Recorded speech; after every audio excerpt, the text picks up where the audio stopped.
How much space do you need to live comfortably? 2,000 square feet is the norm across much of America, but how about 200 square feet? Pod living is the way to go, Christy.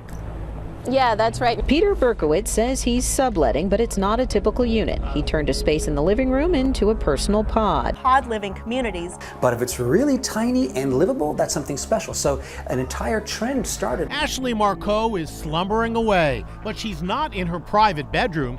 She's renting a pod with a whole bunch of strangers. What we're trying to do is housing in the cloud, like mobile housing, but not mobile housing like RVs. Mobile housing is you can have a home anywhere. There's no privacy allowed. I see you, you see me. He says sleeping in a bunk with no privacy is no problem. Hey guys, welcome to my pod. Check out this hallway of 2-storied pods. Each pod was marked with a number. Storage spaces are tucked under floors.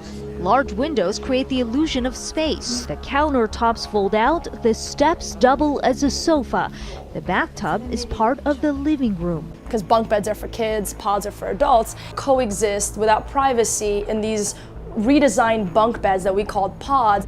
It was a 1,200 square foot space, and I had this idea of putting 10 what we call podestrians into the space. Take this house, crammed into a space the size of one parking spot. The width between the walls, just inches. Anything that you do here, you're on display. You have 1, 2, 3, 4, 5, 6 eyeballs on you, and that's how the community polices itself. If you snore, that's a problem. We call them dinosaurs or dinosaurs. If you're a dinosaur, you're extinct from the community.